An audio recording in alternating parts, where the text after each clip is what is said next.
we have a dam about 120 yards upstream that diverts water from the creek itself into an underground aqueduct system.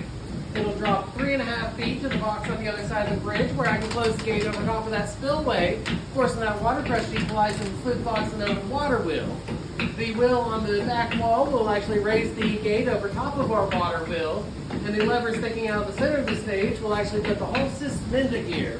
Once it's in gear, it'll start driving the belts up underneath the stage, one of which runs over to the base of my running stones here and gets it up and spinning. As it spins, it'll pull corn from the hopper on top down through the shoe here of the horse, which is just the four-leg device here, down into the center or the eye of the stone, where it'll slowly grind it up until it builds up on the inside of the vat and gets pushed down this chute here into the bin. I then use the screen to bolt out the usable corn mill from the shelf of the corn, or what's considered chicken scratch, would fall out this side here. This here is just an animal feed at that point.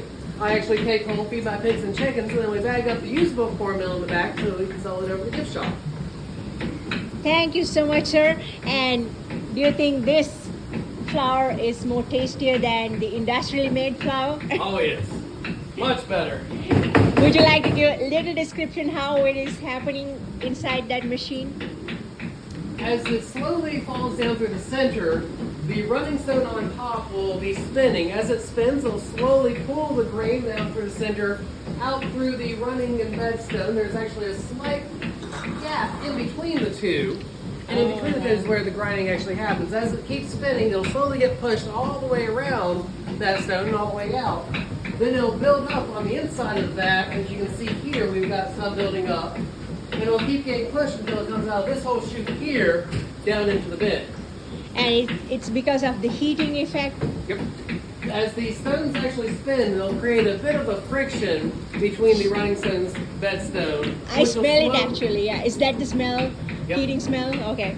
Yep, you'll actually create enough heat to actually roast that corn and create a nice little roasted corn smell. Now, if your stones are too close and your stones are moving too fast, you'll actually burn that corn mill, which you can smell that as well. That's where the term keep your nose to the grindstone comes from, because you can tell when your stones are too close or too far apart. Well, thank you so much. I truly appreciate it. And is there anything else? So our customers can buy any type of flowers from you guys, or They what do you make? actually, farmers in the area would bring everything that you can see here in the mason jars. Oh, wow. Those are all things that were grown here and ground up here. Nice. During our community grinds we used to have. Nice. The picture frame there in front will tell you what's in each of those there. Oh, I see. Yes. You've got everything from your yellow corn. We used to have white corn up there. There's actually boy butcher corn in the next two there. Very old whole wheat and its flour.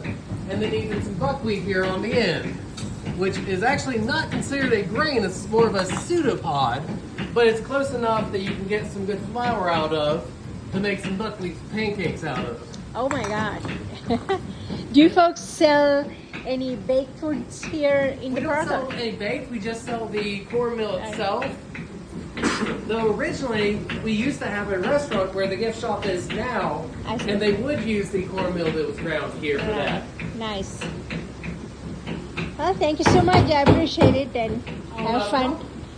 Have fun grinding those.